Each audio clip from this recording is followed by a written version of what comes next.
This special is brought to you by the IDC, your partner in development finance. In the backdrop, of course, technological advances have instigated a revolution not only in consumer demands, but also within advertising trends and media innovations. Joining me now to discuss this very exciting theme further is Dr. Dwayne Varan from Murdoch University, Professor of New Media there, Gary Alfonso, of course, Managing Director at CNBC Africa, and Peter Curtis, General Markets at Markets and Competition at ICASA. Thank you so much, gentlemen, for joining me. Great to have you on.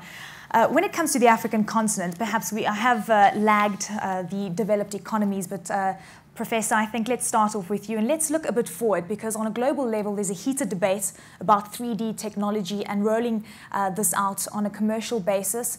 Let's talk about the viability and what it means for Africa right now. Well, I think, talking about what it means worldwide, of course, all around the world, people increasingly have access to television sets which are 3D capable. And that's a big step. So the cost differential of getting a 2D TV versus getting a 3D TV is now quite small in relative terms, and so increasingly it becomes viable. So that's one part of the equation. But of course, the other part of the equation is having the content there for there to be something to see with that 3D TV. There is limited content, of course, available in the form of Blu-rays and movies. Certainly that's one source. But a lot of people, of course, want to have content that is delivered in some form through their broadcasters. And therein, I think, lies the challenge. So in different markets around the world, you see different levels of enthusiasm on the part of the broadcasters in terms of embracing 3D. It's added cost. There's a lot of cost associated with doing it. And there is not really a large audience there to act on that. So I think that's the challenge for most broadcasters at this time. Gary, let's get a sense from you with regards to content. Who would you say drives content? Do you think it's the media companies, or do you think that it is consumer demand? Because from a consumer trend perspective, a lot of people are moving to the online space. Yeah, lots of people are moving to the online space, but I think the beauty of the consumer experience is always going to lie in the quality of the content. And the quality of the content, whether it's technologically enhanced through a 3D experience or whether it's just really good content, and whether that's online, whether it's about a little buffalo calf in the Kruger Park being caught by lions, crocodiles and hippos and everyone else, and still runs off free, which is the most viewed single video experience on the planet in the past 2 years. That as a consumer trend shows that consumers want two things. Consumers want what they want, and they want quality content. So somewhere in there lies the truth for media owners and for content makers, and also for platform owners. So the idea of what translates well into a 3D space or what translates well into a digital space is all good and well, if it's a high frequency moment. But ultimately, the human experience will migrate towards the quality of content that they demand in their lives, and it's becoming more and more a personal choice. With regards to regulation, we know that currently we're moving to digital from analog. We have a deadline by 2014. Can we even start talking about moving to 3D? Do you think it's viable in South Africa at this point, Peter? At this point, 3D would be a supplier's choice. There are certain products or certain sports matches that there may be an audience that is willing to see and willing to pay for an event to be displayed in 3D. But in general, one of the key concerns for South Africa right now is not necessarily 3D, but universal service and access to TV across the country rather than 3D right now. With regards to the research elements, and it seems that in South Africa and perhaps in the developing world, we're focusing predominantly on the research that has been done in the developed economies, particularly coming through in the US. Can we draw parallels with regards to what is happening in the US and say, well, it's going to work here in South Africa? Well, again, whether it works or doesn't work has many ingredients in the mix. But what we can say is, if you look at the human factors, if you talk about what the human experience is of consuming the content in 3D versus 2D, what we can tell you from the research that we've done is that the 3D viewing experience is a better experience. In terms of the programming, it creates greater, the audience has a higher sense of enjoyment, the audience is more involved and engaged with the content, and the audience has a much stronger sense of actually being there, so that sense of presence. So in terms of the experience, I think 3D is providing a superior viewing experience. Now again, that is probably a relative universal in terms of the medium itself and the extent to which you feel closer to the action in the medium. But what the nature of the content is, the nature of the camera angles that you get, the art of how it's delivered, those are all factors which will vary hugely market by market. And absolutely, I mean, the cost factor is quite important, Gary. Here we are sitting, we're looking at the HD environment in the country, and we know that there's a massive cost to this. Again, content is absolutely key. Do you think that media companies are going to start putting more focus on the 3D space to focus on the higher LSM viewer? I think, as Dwayne was saying in his presentation to us earlier, I think it's going to be very much a result of a specific experience that human beings will migrate towards. And I think some parallels were made with motor racing, some parallels were made with high-speed sports events, where it really is nice to see the finest detail of the person running towards you, as distinctly different from my 7-year-old daughter and I watching a movie on a Saturday morning with spectacles and popcorn sitting in a closed environment as a 3D experience, which is hugely enjoyable. But whether or not I can dedicate 24 hours of my life to experience 3D, because it effectively takes over your senses as a human being, and I think human behavior will perhaps start determining what it is that people start using and enjoying in the 3D space, and what content we make, not only in the digital space, but also the 3D space. And it also goes towards perhaps what broadcasters and content makers are going to start doing, is to start enacting choice architecture, to start saying that certain things are where we want your attention as a person that enjoys entertainment, and other areas, whether it's on a handheld device or whether it's on the internet, or whether it's on a television set waiting for an aeroplane in the airport building. Those experiences are all human experiences, and they're all going to determine at some point we will need to start making the choices as media companies, what we give people, how we give it to them, and what we invest in. It's a scary thought to be going after 3D in a news environment, and you know, there's a lot of word out about whether it can be done.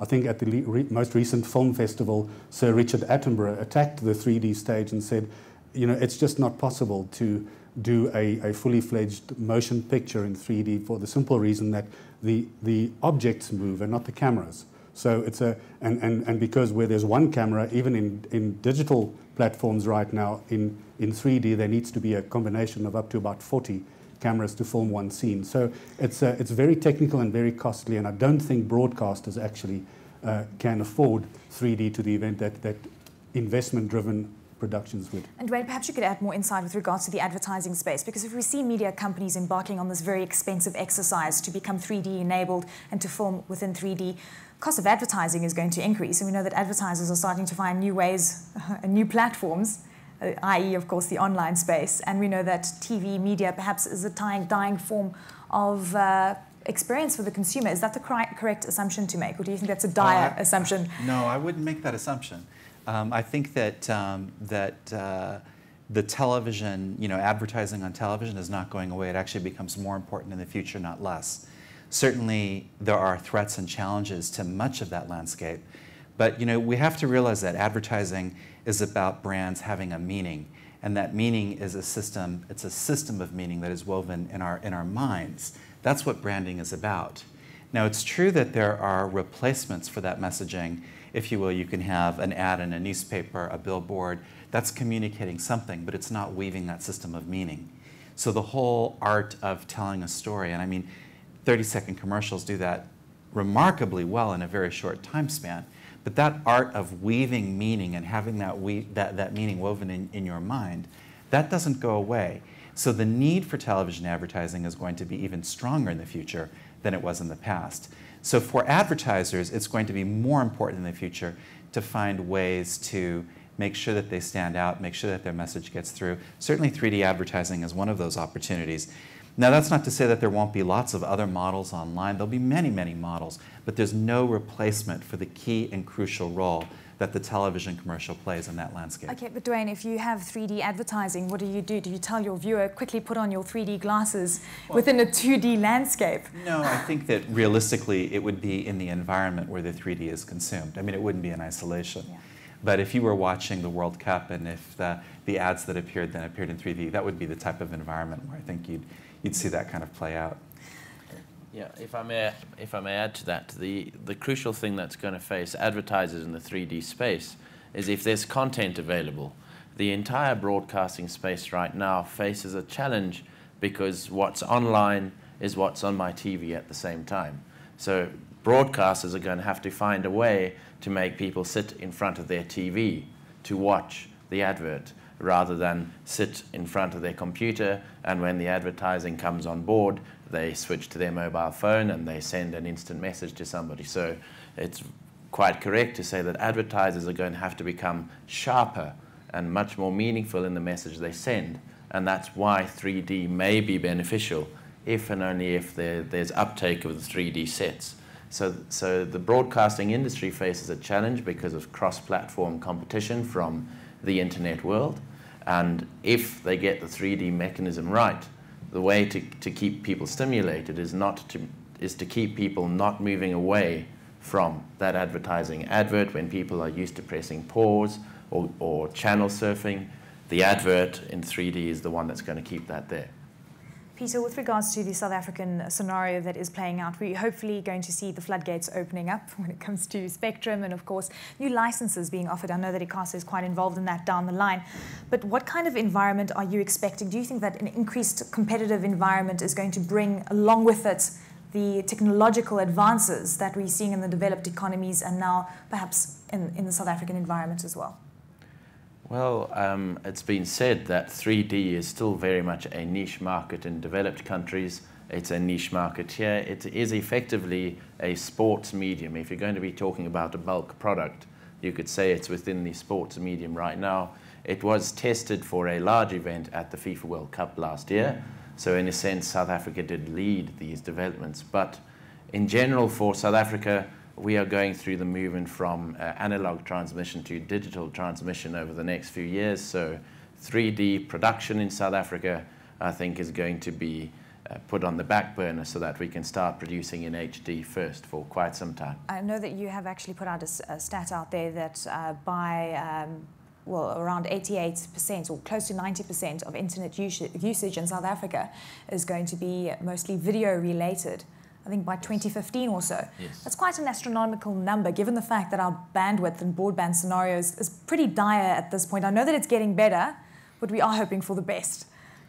Yes, well, you're correct. It's forecast by Cisco Systems that 87% of consumer fixed line utilization of broadband will be for video-related services by 2015. But that also just equates to around 2 million households. So whilst, and if we assume that those 2 million households are on the higher LSM bands, it also means that there's a vast market out there that still requires the services of broadcasters, traditional broadcasters or alternative medium broadcasters who can get to them through their mobile phones. So in terms of South Africa, yes, the so-called threat from cross-platform competition in terms of the internet is there, but it's a long-term impact on the broadcasting sector as far as South Africa is concerned. The broadcasters have a lot of time to get used to the migration from analog to digital. They have a lot of time to digest the trends that are going to happen in international markets to effectively not necessarily counteract, but work with the telecoms providers to come up with a more integrated fashion to provide content to satisfy that entertainment need